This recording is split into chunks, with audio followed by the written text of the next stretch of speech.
Assalamualaikum warahmatullahi wabarakatuh. Selamat siang semuanya. Baik, kita lanjutkan lagi video-video kita tadi yang sempat saya tunda karena ada sedikit permasalahan teknis di sekitar saya. Oke, kita akan lanjut terkait materi kita pada konversi produk berbasis minyak. Dalam hal ini, memang nanti akan banyak kita membahas terkait dengan minyak goreng.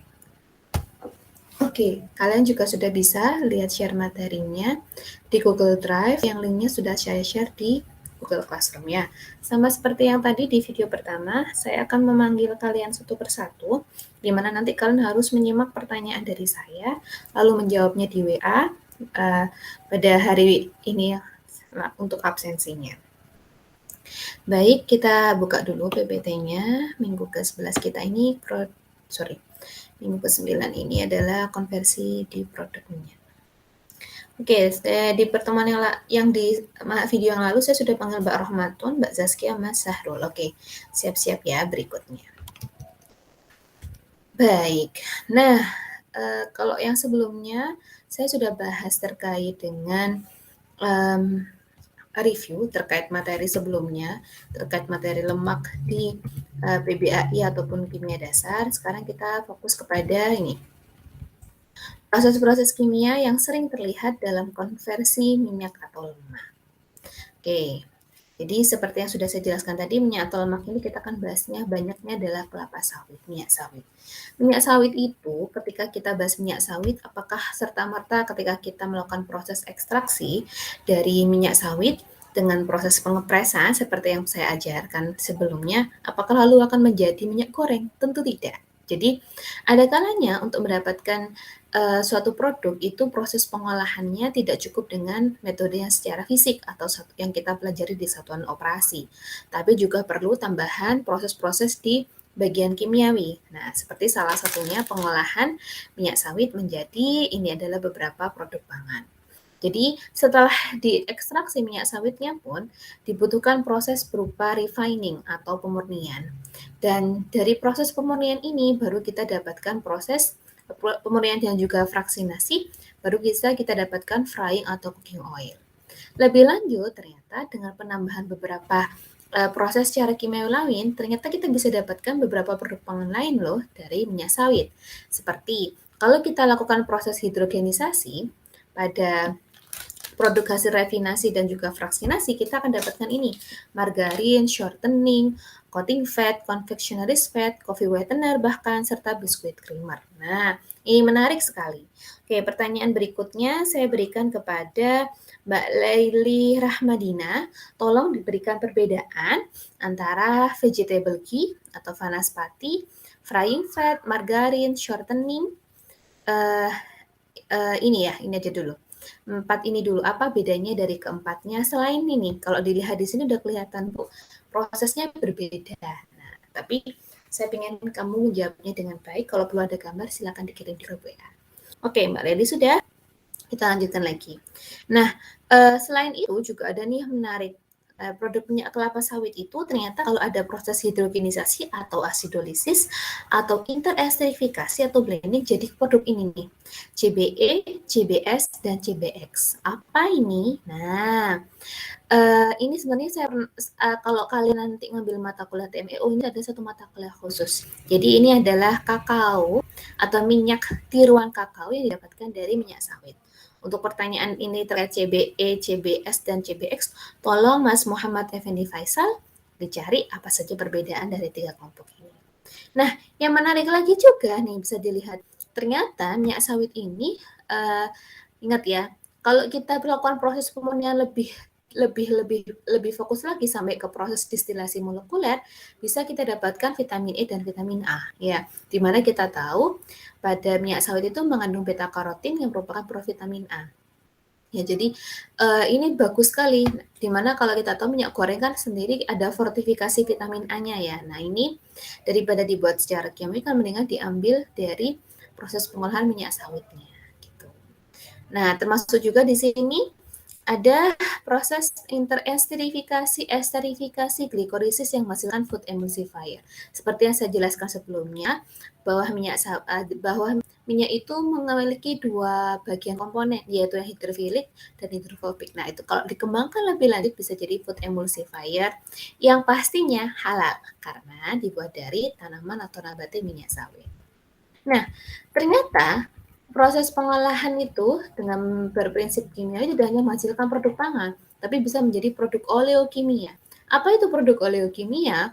Produk oleokimia kalau sederhananya itu produk bahan kimia yang mungkin adalah bahan setengah jadi atau bahan mentah atau mungkin bahan tambahan. Kasarannya seperti itu. Di mana produk oleokimia ini juga banyak loh di sekitar kita. Ya, salah satu contohnya yang kita kenal adalah sabun. Nah, jadi nih soap, sabun. Jadi kalau kalian ingat mungkin ada perusahaan, saya sebut merek ya, Wilmar, itu perusahaan minyak goreng kita kenalnya. Tapi kenapa sekarang dia juga menghasilkan sabun? Nah, itu salah satunya. Ternyata minyak sawit itu kalau dilakukan proses pengolahan yang lebih detail lagi bisa didapatkan produk yang berupa non-pangan atau produk oleokimia seperti halnya sabun. Dilihat dari prosesnya ini sangat kimiawi banget ya memang ya. Jadi dibuat santai, jangan bingung, ditelaah, dipahami pelan-pelan ya. Oke, ini misalnya saya ambil yang paling simpel deh. Oh, tidak ada yang simpel, Bu. Tenang, pasti kita ketemu yang simpel. Oke, pertama minyak sawit dihidrolisis, masih ingat ya? Dia ketika dihidrolisis akan jadi gliserol dan asam lemak. Nah, dari gliserolnya sendiri ternyata bisa didapatkan lagi proses menjadi monoasil gliserol atau diasil gliserol. Gliserol dan monoasil gliserol ini salah satunya kalau dikembangkan jadi gliserin yang mungkin kalau kalian kenal banyak terdapat di obat batuk sebagai bagian pemanis atau pelarut itu. Nah, jadi kebayangkan ternyata dari satu bahan minyak sawit itu bisa berkembang banyak, bahkan tidak hanya di bidang pangan, sampai bidang kimiawi dan lain-lainnya. Oke, nanti saya akan jelaskan sambil prosesnya berjalan. Nah, selain juga pangan dan kimia, ternyata pengolahan kelapa sawit juga bisa menjadi energi. Nah, ini dia. Jadi terlihat sekali ya kalau kalian belajar TIN kan memang kalau kalian pahami kan kalian belajar teknologi industri pertanian itu global. Gak hanya belajar pangan ya, ada energi juga memang, ada basic chemistry juga ada ya, bahkan lingkungan juga ada. Nah, ketika ngomong lingkungan, bioenergi kalau kita bisa mendapatkan energi dari minyak kelapa sawit, tentu hemat energi batu bara. Jadi bisa dibayangkan sebenarnya kalau ada perusahaan, ya tadi saya sebutkan kayak perusahaan basisnya minyak goreng, minyak kelapa sawit, sebenarnya mereka berlimpah.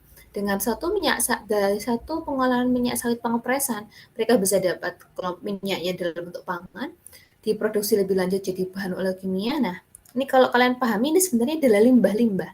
Ini contohnya limbah padatnya dari kelapa sawit. Ketika diolah, dia jadi dipanaskan di tungku boiler jadi panas atau listrik. Diarangkan jadi briket. Nah, bisa dibayangkan kan dipirolisis, dilikuifikasi jadi bio oil. Ketika difermentasi jadi etanol. Jadi sangat banyak memang industri pemanfaatan dari kelapa sawit. Asal kita memilih metode kimia yang tepat. Nah, basic pertama yang harus dipahami oleh kalian semua di sini adalah yang ini, terkait pengolahan minyak sawit menjadi minyak goreng. Saya kurang tahu, tapi saya kimia dasar tidak saya ajarin, tapi kalau di Satopros, saya PBAI, saya nggak tahu diajarin apa enggak, kimia dasar enggak, pasti di sini yang harusnya diajarin. Ada 4 proses, deguming, netralisasi, bleaching, sama deodorisasi. Oke, apa sih deguming? Namanya saja deguming, D mengurangi gum artinya karet getah. Jadi deguming adalah proses memisahkan fosfat, protein, residu, karbohidrat, water, resin intinya yang menjadi gum atau getah tadi tanpa mengurangi kadar dari free fatty acid. Jadi intinya mengurangi getah. Komponen lemak lainnya belum banyak terkurangi. Nah, proses deguming sendiri ada 2 cara, dengan cara menambahkan air atau penambahan asam. Biasanya gam ini karet emang larutnya air. Jadi ketika diberikan air suhu panas 60-90, akhirnya larut gamnya ke air lalu disentrifugasi sehingga terpisah mana yang gam atau yang larut air dengan mana yang minyak. Proses lainnya bisa dilakukan adalah acid degaming. Jadi di sini ditambahkan asam berupa asam fosfat.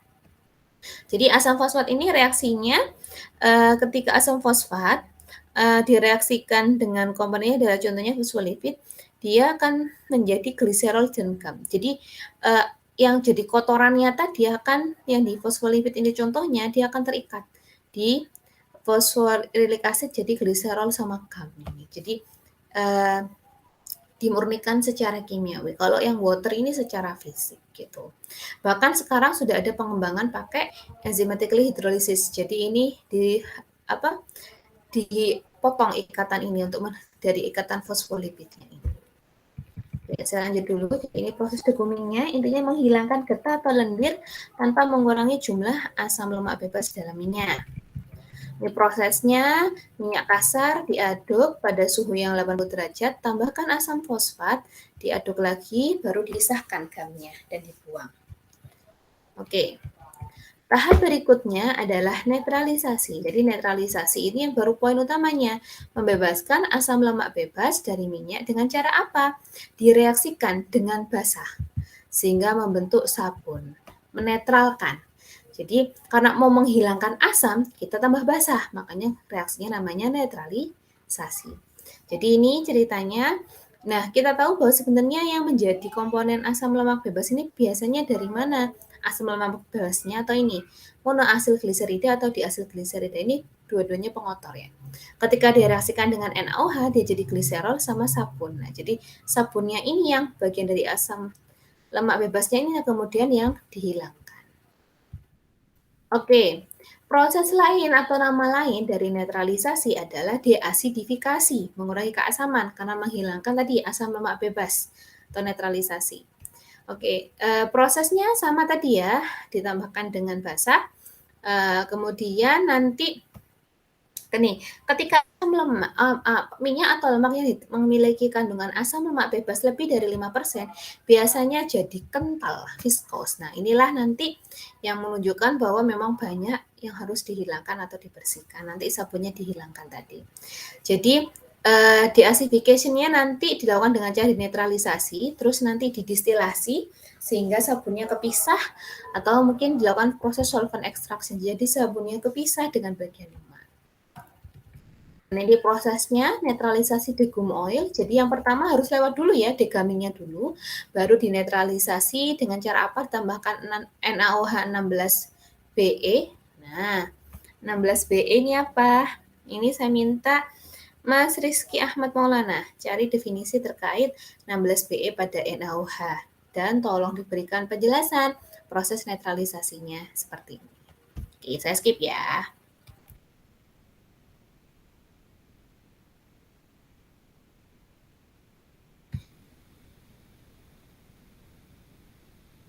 Bleaching. Bleaching ini kan zat warna yang tidak disukai. Sebenarnya apa warnanya minyak sawit itu? Warnanya minyak sawit itu sebenarnya adalah kemerahan karena mengandung beta karotin. Tapi sayangnya warna kemerahan beta karotin itu ketika dia dijadikan minyak goreng tetap ada di minyak goreng ketika dipanaskan, dia akan mudah sekali teroksidasi dan rusak. Sehingga nanti minyak gorengnya nggak awet, nggak tahan panas, belum lagi nanti mudah tengik dalam pengemasan. Oleh karena itu dihilangkanlah warna merah itu. Apalagi kalau dia tetap merah nanti takutnya produk hasil gorengannya juga berwarna merah, sedangkan kita tidak ingin itu terjadi. Maka beta karotinnya dihilangkan. Yang tadi saya lanjutkan, kalau beta karotin dihilangkan, salah satunya kita bisa olah beta karotin jadi vitamin A. Jadi tetap bermanfaat semuanya. Nah, proses bleaching ini diserap zat warnanya dengan menggunakan zat-zat yang namanya adsorben, seperti tanah serap, lempung aktif, ataupun arang aktif. Ini juga salah satunya bisa pakai asam sitrat. Gitu. Oke, saya lanjutkan. Nah, terakhir adalah proses deodorisasi. Nah, sekarang kalau udah jernih semua bagian dalamnya, sekarang kita hilangkan bau yang tidak enak, komponen volatelnya. Jadi, hilangkan bau dan rasa yang tidak enak dalam minyak. Prinsipnya adalah proses penyulingan minyak dengan uap panas dalam tekanan atmosfer atau keadaan vakum. Jadi, kalau kondisi vakum, yang bau-bau nggak enak itu kan akhirnya cepat menguap. Nah, dia disedot, dihilangkan itu tadi caranya. Oke, itu adalah 4 proses pengolahan minyak kelapa sawit. Ingat-ingat ya, ada deguming, netralisasi, bleaching, dan deodorisasi. Oke, saya lanjutkan. Sekarang kita bahas ke proses produksi minyak atau lemak kelapa sawit, kelapa, dan coklat. Jadi, kalau ngomongin produk based on lemak dan minyak itu sebenarnya banyak, cuman yang memang terkait dengan produk agroindustri yang terkait dengan kita tuh ada 3 ini, bidangnya kelapa sawit, bidangnya kelapa, sama coklat. Nah, kalau kelapa sawit, crude palm oil tadi yang saya sudah sebutkan, dia memang banyak sekali diagram alirnya. Jadi dimulai dari ini TBS dan buah segar, ya. Jadi itu kelapa sawit yang masih gerombolan gitu ya. Dari kelapa sawit gerombolan ini diekstrak, di screw press. Nah ini jadi minyak, jadi ampas. Ampasnya bisa diolah, saya sebutkan tadi ya, salah satunya jadi energi boiler. Minyaknya sendiri pun bisa diolah lebih banyak, salah satunya jadi CPO atau crude palm oil, yang kalau kemudian kita reaksikan kimia bisa jadi berbagai sumber bioenergi, pangan, ataupun produk oleokimia. Oke, nah ini tadi sudah dijelaskan juga ya CPO prosesnya. Tadi deguming, bleaching, filtration, deodorization. Nah ini ada nih RBDPO. Oke, tolong Mbak Khofifah Nurmega Sukmawardani dijelaskan lebih detail tentang RBDFO ya.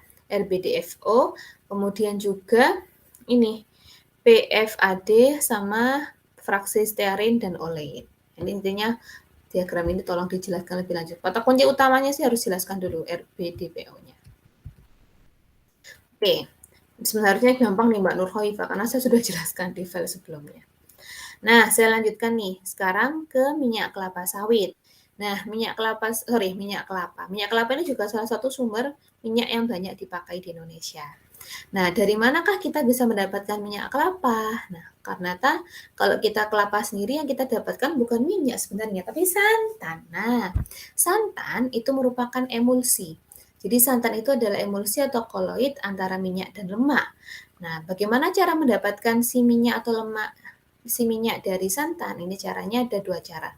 Ya, yang pertama adalah proses basah. Jadi, setelah kita dapatkan buah kelapa, kita parut jadi santan. Santan ini kemudian kita panaskan sehingga terpisah. Proses pemanasan ini salah satunya digunakan untuk mengekstraksi minyak. Kenapa? Karena dia dapat mendenaturasi proteinnya, sehingga proteinnya santan jadi blundu ini dan dia terpisah menjadi minyak kelapa yang kita ambil. Nah, kalau mau proses lainnya, lainnya ini bisa satunya dilakukan ini. Jadi daging buahnya dipotong kecil, digiring, dipres jadi santan, tetap jadi ampas, dikeringkan. Nah, ini kalau ampasnya diolah lebih lanjut bahkan bisa didapatkan nih madu kelapa. Nah, kalau ini salah satunya kalau santannya mau dilakukan secara mechanical banget, jadi ini proses sentrifugasi. Kalau tadi kan kita caranya adalah cara pemanasan. Jadi dari santan itu minyaknya itu bisa didapatkan dengan cara fisik juga bisa sentrifugasi. Tapi mungkin pasti digunakan dengan kecepatan penuh dan lain-lainnya. Intinya memisahkan koloid kan, atau yang kita pakai di keseharian rumah tangga pakai panas tadi. Oke, untuk berikutnya terkait dengan proses kering atau pengepresan ini istilahnya adalah mengolahnya menjadi kopra. Khusus slide ini saya minta Mas Haris untuk menjelaskan ya proses pengepresan dan pengolahan kopra ini. Oke. Nah, saya lanjutkan. Ini kita akan bahas terkait diagram alir pengolahan kakao. Jadi kakao ini, coklat, ini juga sumber lemak yang sangat melimpah di Indonesia. Sayangnya di Indonesia nggak terkenal untuk pengolahan coklat, malah justru Swiss ya, negara Swiss yang terkenal coklatnya bagus. Jadi, padahal di Swiss nggak ada tanaman coklat, karena dia musimnya musim 24 musim. Jadi, kakao sendiri, jadi dari biji kakao tadi, tanaman kakao tadi diambil bijinya, dibersihkan, difermentasi dulu, kemudian setelah kering, disangrai, dipisahkan kulit dan bijinya, ini namanya jadi nib. Nib ini tadi kemudian yang telah disangrai dipasta. Pasta itu sebenarnya digiling.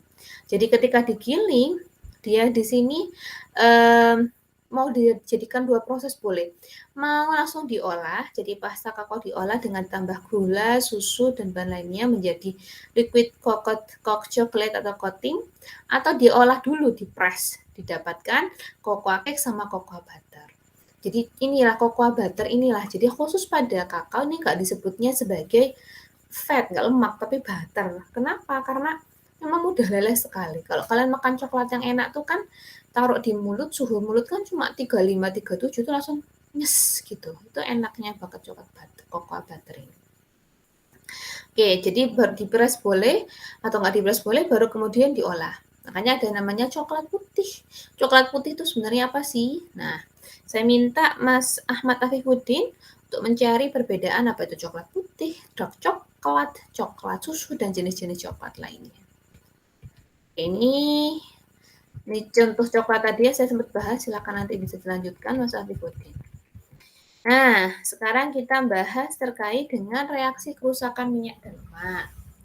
Jadi seperti yang saya jelaskan, kalau yang tadi sudah belajar ekstraksi, sudah bahas terkait mendapatkan minyaknya, sekarang apakah minyak dan lemak itu sendiri pasti bisa rusak. Jadi ketika kita memanfaatkan produk itu, pasti juga harus kita pelajari dong, sensitivitas produk itu di mana, rusaknya di mana. Jadi jangan sampai kita mengolah tapi malah merusak.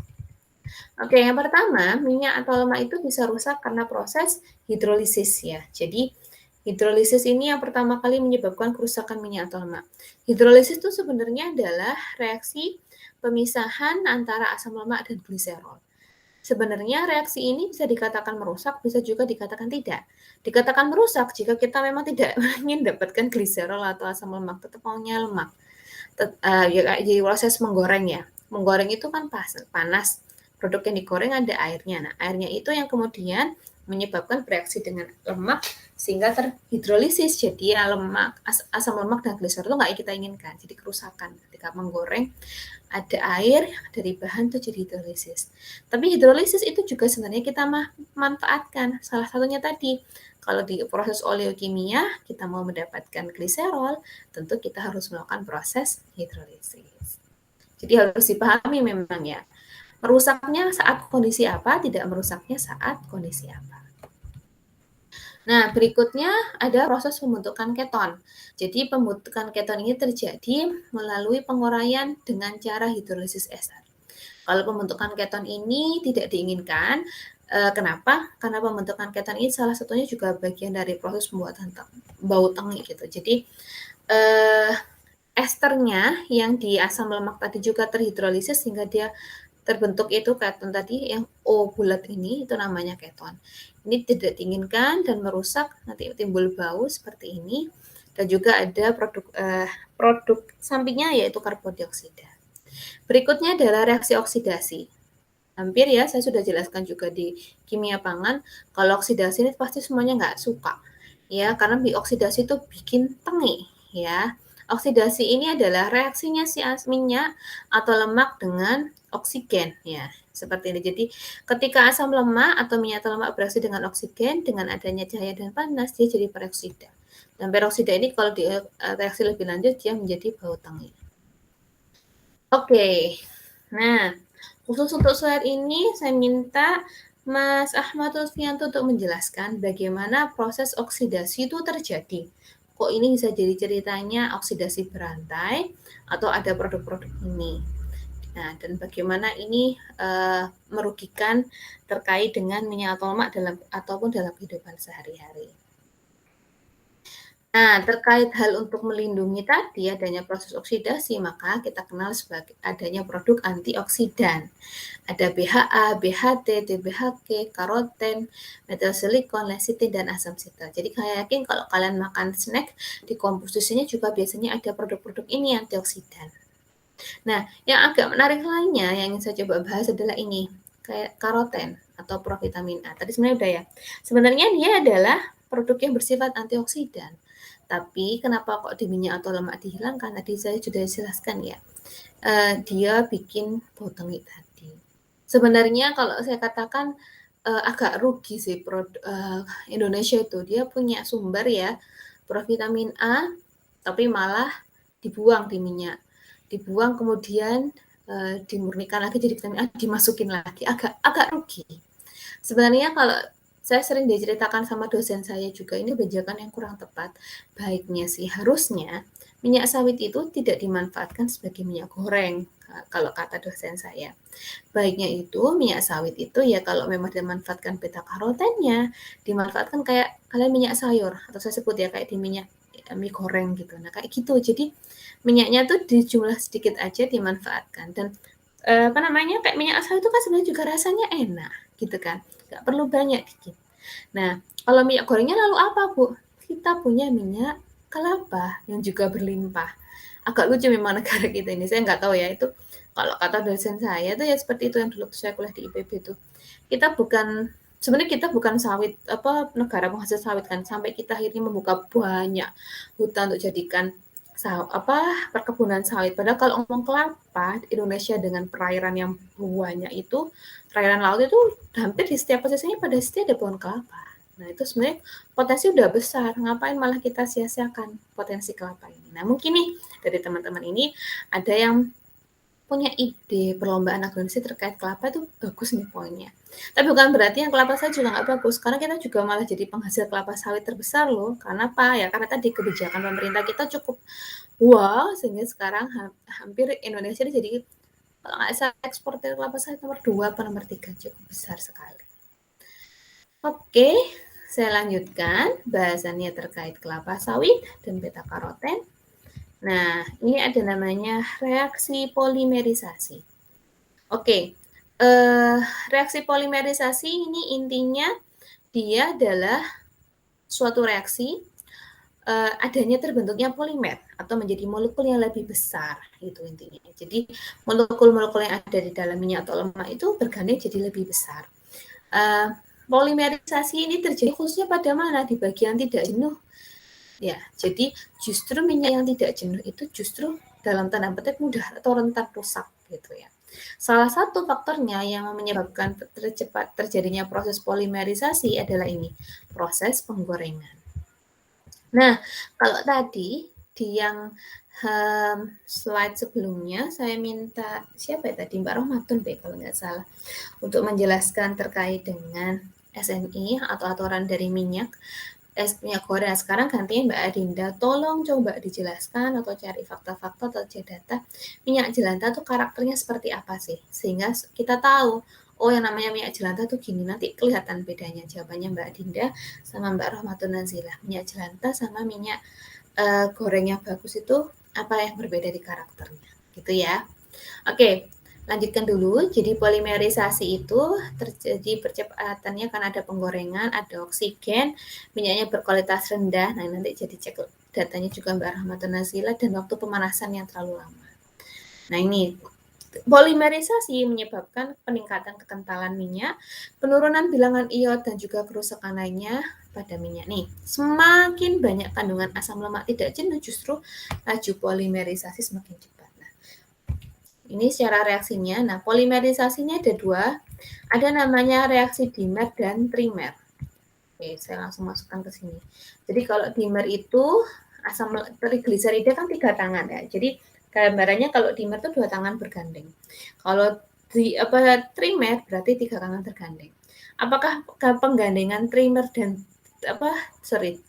trimer itu hanya gandengan oksigen seperti ini, karena oksidasi enggak, bisa macam-macam nih sampai bentuk siklik seperti ini dan macam-macamnya.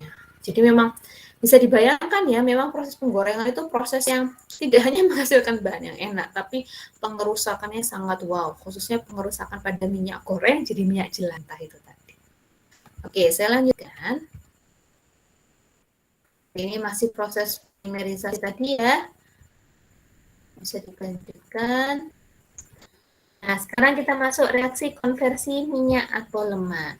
Oke, yang belum dapat pertanyaan, nah masih ada slide-nya.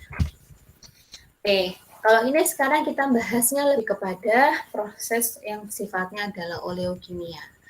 Nah, ini seperti yang saat awal tadi sudah saya jelaskan, minyak atau lemak itu kalau dibahas lebih lanjut, dia tuh bisa jadi produk-produk ini. Yang mungkin namanya saja kalian bingung ini dibuat apa. Tapi salah satunya kalian bisa cek di belakangnya sabun, shampoo, odol, bahkan kosmetik kalian tuh isinya bahan-bahan yang namanya ini. Ya, jadi jangan salah, kalian tuh juga menggunakan produk oleokimia dalam kehidupan kalian sehari-hari. Oke, bahasan pertama tadi sudah dijelaskan, proses hidrolisis bisa jadi perusak, bisa memang kita manfaatkan. Kenapa? Karena memang mau mendapatkan tadi gliserol. Jadi reaksi hidrolisis itu tadi memutuskan ikatan ester dari minyak atau lemak sehingga dihasilkan gliserol dan asam lemak. Bisa juga yang dihasilkan justru monoasil gliserida dan diasil gliserida. Oke, gliserol ini kalau mau hidrolisis ini kalau mau terjadi maka kita harus bermain dengan suhu dan tekanan tinggi plus air berlebih sehingga reaksinya akan cepat. Ini prosesnya. Oke, hidrolisis dapat gliserol sama asam lemak. Sekarang berikutnya adalah reaksi penyambunan. Reaksi penyambunan ini intinya menambahkan basa sabun. Sabunnya di sini sehingga dapat dipisahkan dengan gliserol dengan cara penyulingan. Nah, ini namanya sabunnya sodium stearat. Oke, biar lebih menarik, saya minta Mbak Hairina Febriani Ginting. Coba dibahas Mbak Hairina, penyabunan kita kenal ada sabun cair, sabun padat, sabun transparan, sabun gelap. Coba dicari perbedaan dari beberapa jenis sabun tersebut. Oke, ini proses penyabunannya, ditambahkan NaOH, dicampur, jadilah sabun. Nah, ini juga proses pembuatan sabun. Oke, intinya sabun itu pasti ini dicampur antara basa, NaOH sama fatnya. Nanti entah kemudian ditambah zat-zat tadi sehingga dapatnya tadi karakternya ada sabun gelap, sabun jernih, kan ada sabun gelap, sabun jernih ya. Sama ada sabun tadi cair, ada padat. Nanti dijawab sama Mbak Hairina. Yang belum Mbak Ayu, Mas Christian Dewa, Mbak Diah, sama Iqbal, Mas Iqbal. Oke, berikutnya ada reaksi hidrogenasi.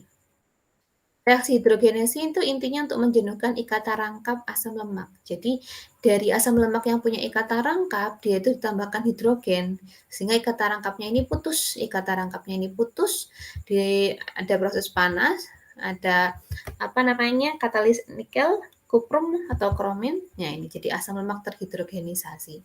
Salah satunya ini mengubah menyubah minyak, dalam hal ini minyak itu cair, menjadi bentuk semi padat atau padat. Nah, ini salah satunya yang dimanfaatkan dalam menghasilkan margarin. Nah, ini jadi ini kan ya tadi dihidrolisis, gliserin. Kalau dari fatty acid sendiri habis dihidrolisis nanti bisa diproses lebih banyak lagi. Oke, ini masih proses gliserin tadi. Nah, ini lanjut ke hidrogenasi. Jadi hidrogenase sendiri tadi saya katakan bisa dimanfaatkan menghasilkan shortening, margarin, dan sabun. Kalau nggak salah tadi sudah saya minta ya, salah satu dari kalian mengerjakan perbedaannya, shortening, margarin. Nah, laju reaksi hidrogenisasi ini akan faktor yang berpengaruh adalah bahan bakunya. Semakin banyak ikatan rangkapnya, maka makin cepat laju hidrogenasinya. Kalau ikatan rangkapnya cuma satu ya susah, tapi kalau banyak cepat. Lalu adanya katalis pasti, katalis mempercepat laju reaksi, serta adanya konsentrasi hidrogen. Hidrogen yang bereaksikan.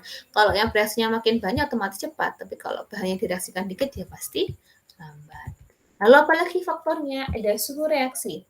Jadi peningkatan suhu akan meningkatkan laju reaksi, pasti.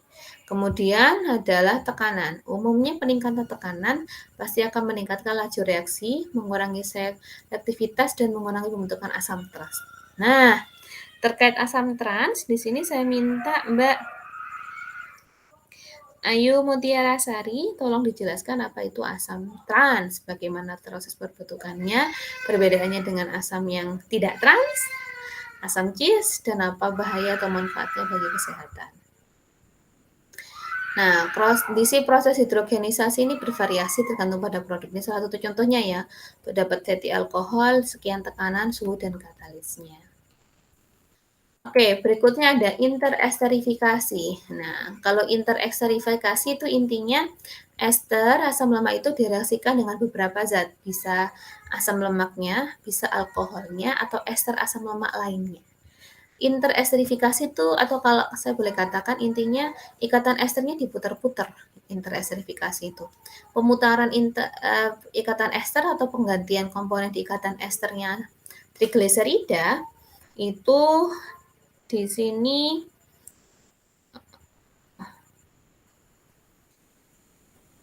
ada 4, ada alkoholisis, gliserilis, asidolisis, sama ester interchange. Oke. Reaksi interesterifikasi diawali dengan memanaskan minyak atau lemak kurang lebih 1 jam. kemudian ditambahkan katalis. Nah, baru ditambahkan dengan reaksinya. Nah, interesterifikasinya ada yang sifatnya acak, ada yang langsung ya. Kalau acak ini biasanya karena suhunya terlalu tinggi, tanpa kata jadi sangat random. Tapi kalau dengan katalis, biasanya di sini lebih terfokus dan suhunya nggak terlalu tinggi. Perubahan posisinya dilakukan tidak mengubah derajat ketidakjenuhan lemak karena keseluruhan molekul asam lemak yang dipindahkan. Jadi tadi hanya muter asam lemaknya saja interesterifikasi. Nah, kalau alkoholisis sesuai dengan namanya berarti penambahan alkohol sehingga ikatan esternya pecah. Nama lain alkoholisis adalah transesterifikasi. Nah, proses transesterifikasi ini akhirnya dihasilkan produknya ini, gliserol sama ada namanya metil ester. Nah, metil ester inilah yang kemudian kita kenal dengan apa coba? Biofuel atau yang kita kenal dengan biodiesel. Jadi, ini adalah proses terjadinya transesterifikasi sehingga dihasilkan biodiesel. Nah, biodiesel sendiri kalau kita lihat itu seperti apa? Ini banyak jenisnya. Biodiesel itu nama umum. Nama ilmiahnya itu adalah metil ester. Metil ester yang mana? Metil ester talpilat, mirisat, metil oleat atau etil karbirat. Ini masing-masing beda karakteristiknya.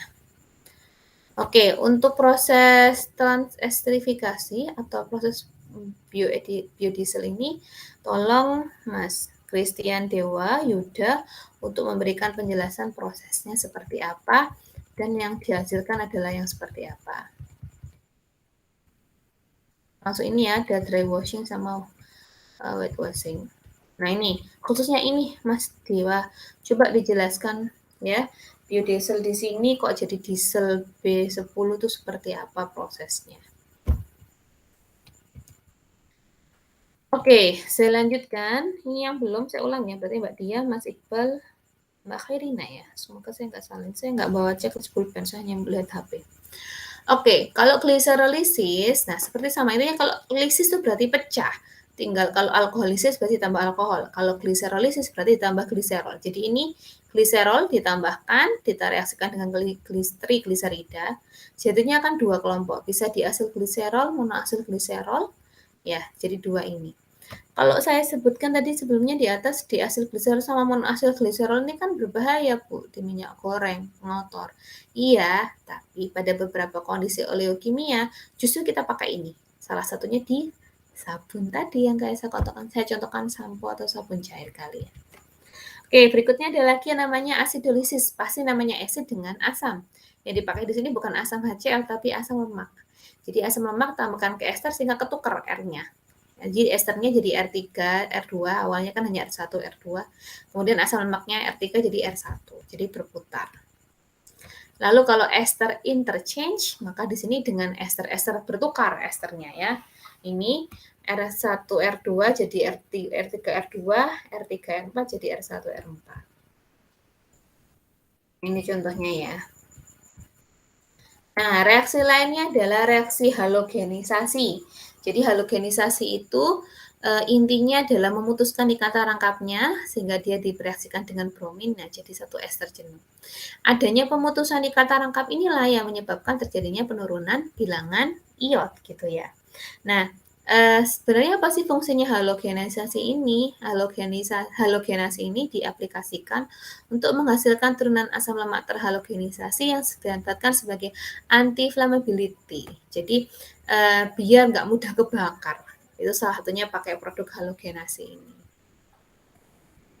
Oke, berikutnya ada isomerisasi ya. Isomerisasi ini intinya produknya itu berbeda. Secara geometris itu berbeda walaupun secara struktur molekul sama C2H5OH gitu misalnya. Sama-sama tapi strukturnya berbeda. Nah, isomerisasi sendiri ada dua jenis. Yang pertama adalah geometrik isomer. Jadi secara geometrik berbedanya adalah ini bentuknya cis dan trans. Jadi kayaknya saya sudah minta salah satu ya, Mbak Imu Tiara kayak salah. Kalau cis itu dalam sisi yang sama, kalau trans itu sisi yang berbeda. Nah, kalau berikutnya ada positional isomerization. Biasanya ini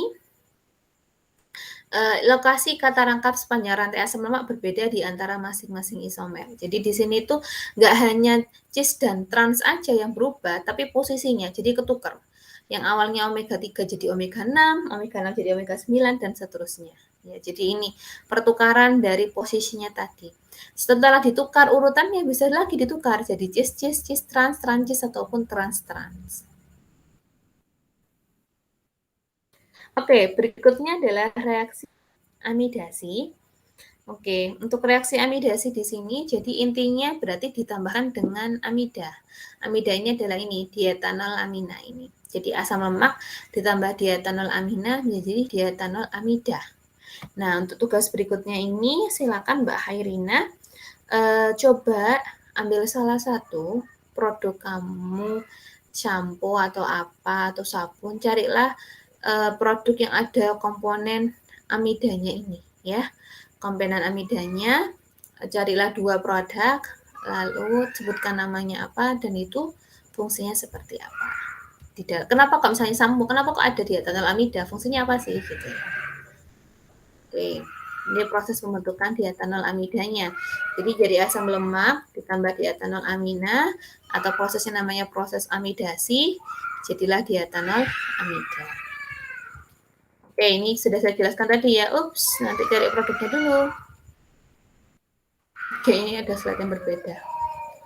Oke, berikutnya ada sukrolisis. Jadi sukrosa ditambah metil ester menjadi sukrosa ester. Nah, kalau sukrolisis ini, sukrosa ester ini salah satunya dimanfaatkan sebagai surfaktan. Nah, surfaktan ini apa sih? Ini nanti memang banyak akan kalian bahas kalau ambil TMEU. Surfaktan itu komponennya kayak emulsifier, tapi memang dia lebih ke arah non-pangan. Dia ya sifatnya ionik, non-ionik, dan tak berion juga. Ya. Kemudian fungsinya ini sebagai pengemulsi, menghasilkan busa, pelarut, ataupun tadi deterjenisasi. Yang belum berarti Mbak Dia sama Mas Iqbal ya. Oke, saya sambil lihat ya terus, takut keteter. Oke, nah berikutnya adalah konjugasi asam lemak. Jadi asam lemak itu sebenarnya justru tidak terkonjugasi. Ya, kalau asam lemak yang benar itu secara alami itu tidak terkonjugasi. Jadi ininya tuh selanya 2 yang lurus. Kalau yang terkonjugasi itu hanya jeda 1 doang. Nah, ini contoh asam lemak terkonjugasi ini justru juga dibutuhkan. Salah satunya ini sebagai anti kanker bagi penyakit kardiovaskular dan flag inflammation. Ini bisa terjadi dengan adanya proses delokalisasi elektron. Oke, berikutnya adalah reaksi epoksidasi. Jadi epoksi itu cincin 3 ini, ester siklik dengan 3 cincin atom gitu. Epoksidasi ini bermanfaat dengan prosesnya dilakukan dengan menambahkan katalis seperti asam peroksid gitu. Contoh reaksi epoksidasi adalah episode minyak kedelai menggunakan katalis kedelai menghasilkan poliol ya, berfungsi sebagai poliuretan foam dan epoksidasi metil ester asam lemak kedelai menghasilkan poliol untuk cetakan resin.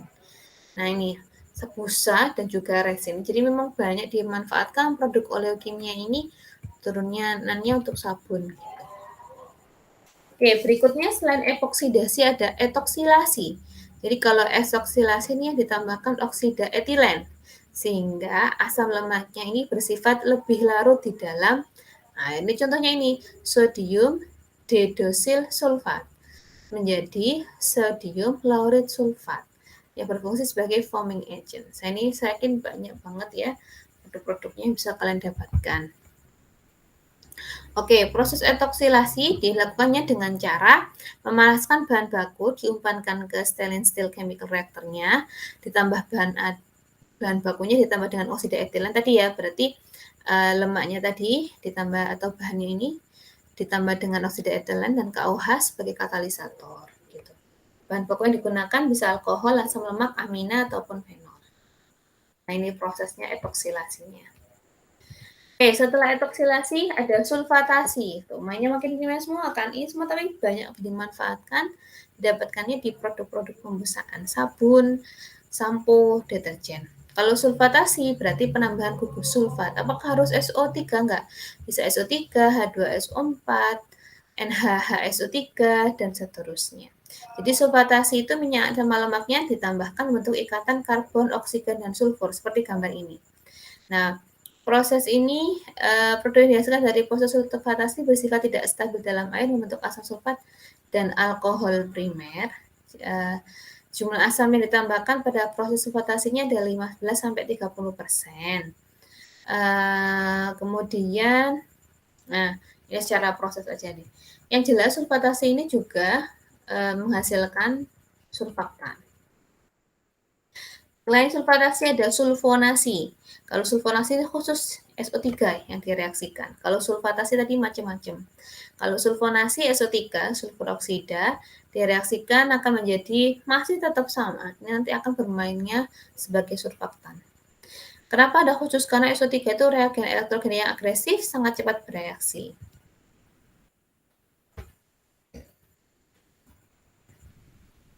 Oke, berikutnya untuk slide ini saya minta Mbak Diah Prismawati untuk coba mencari bahasan apa itu LAS dan MES ya.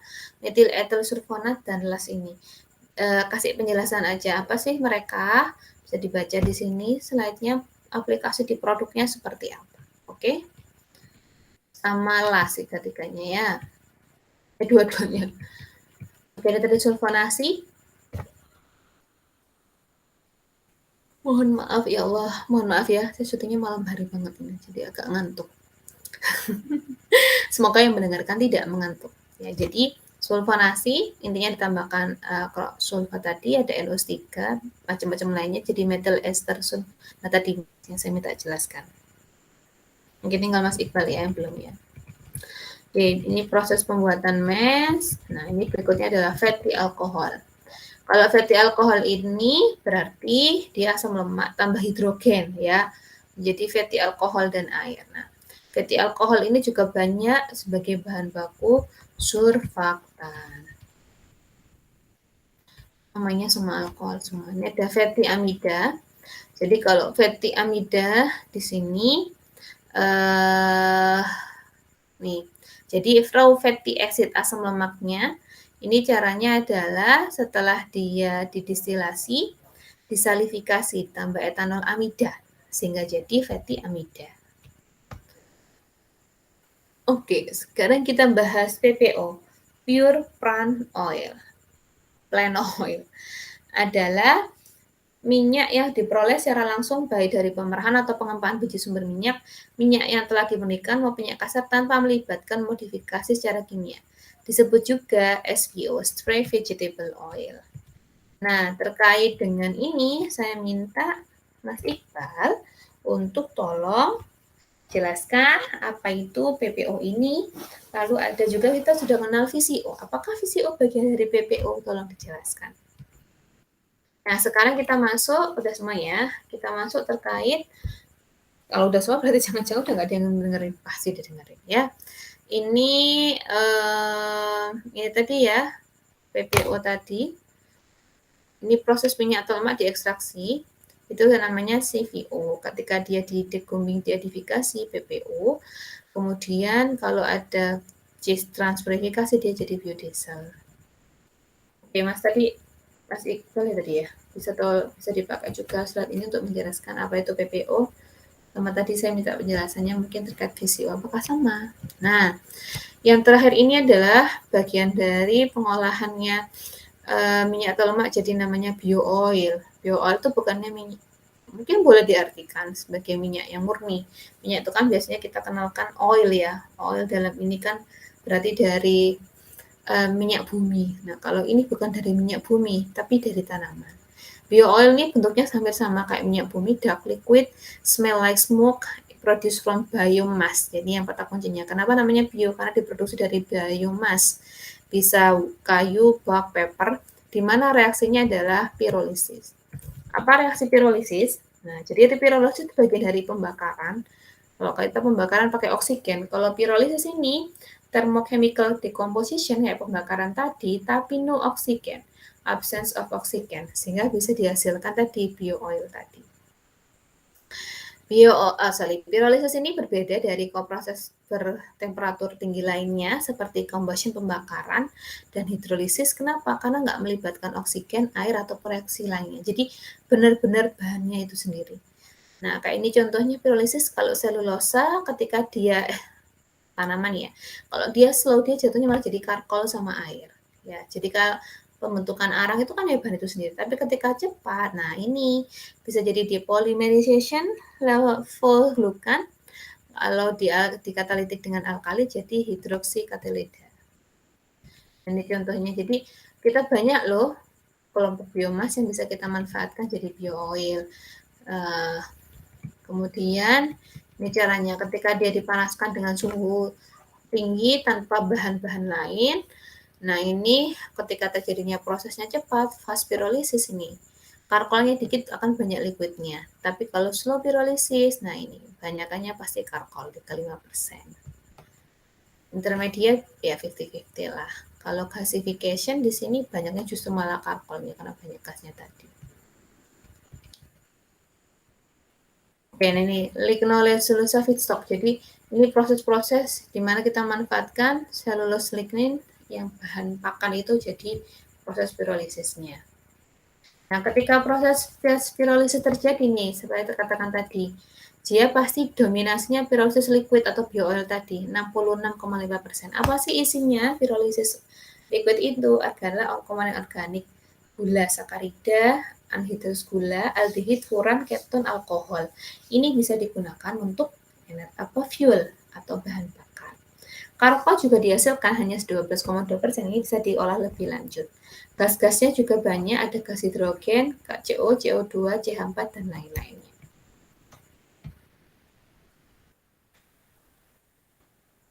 Oke, jadi prosesnya dikondisikan, dikeringkan dulu agar nggak ada airnya, kurang dari 10%. Dihancurkan, biar prosesnya cepat ya, di crushing, di fast pyrolysis, fast heating rate, temperature control, short residence time, kemudian charcoal separation, dihilangkan karkolnya, baru liquidnya dikondensasi dan di coalescence, itu berarti dikelompokkan jadi satu. Nah ini, jadi bio-oil itu gambarnya kayak kanan gini, kayak minyak bumi beneran. Dia dark brown, dapat mengalir, mobile fluid, flammable, dapat terbakar, namanya juga sebagai fuel. Kemudian tidak larut di hidrokarbon, ini heating value, density, pH-nya 2,5, asam sekali dan berbau. Ini prosesnya bio-oil. Aplikasinya bisa untuk menghasilkan panas, elektrik, transportasi, kemudian chemical atau menghasilkan H2. Nah, ini aplikasinya. Oke, berikutnya di sini adalah green diesel, high quality diesel fuel obtained from Fischer-Tropsch synthesis. Nah, ini kita masih bahas energi, tapi ini ceritanya kita mensintesis hidrokarbon dari CO dan H2, namanya sintesis Fischer-Tropsch. Jadi ini reaksinya. Nah, reaksinya adalah reaksi eksotermik, melepaskan panas, kemudian dia katalitiknya adalah kopal. Jadi kebalikannya sekarang kita menghasilkan lemak dari, dalam ini rantai panjangnya dulu, hidrokarbonnya dulu ya, belum direaksikan ester dari CO ini. Nah, ini jadi green diesel tadi. Vegetable oilnya di separator. Oke, saya skip aja yang ini pengembangan saja. Jadi sebenarnya mungkin Pak Irfan juga banyak paham ini terkait energi karena bidangnya beliau. Kalau kita hanya mengenal sekarang tuh etanol sebagai sumber energi lain dari minyak bumi, lalu ada biodiesel. Sebenarnya itu udah lama, sejak 2008. Malah ada green diesel, jet fuel, terus itu yang kenal tadi diesel yang cellulosic diesel, gasolin, etanol, itu yang justru banyak dikembangkan ya. Makanya termasuk kalian kalau lihat yang mobil di Surabaya, nah itu pasti kenapa dia mau membayarnya pakai sampah, salah satunya itu bisa jadi salah satu sumber energinya itu dari sampah yang dikumpulkan tuh dipirolisis. Dijadikanlah tadi biofuel yang dimanfaatkan untuk menggerakkan mobilnya. Oke, ini tadi sudah ya, Mas, ini yang terkait sabun tadi sudah saya minta dijelaskan ya. Nah, ini kalau sekarang kita bahas closing-nya, produk hasil konversi minyak lemak pangan.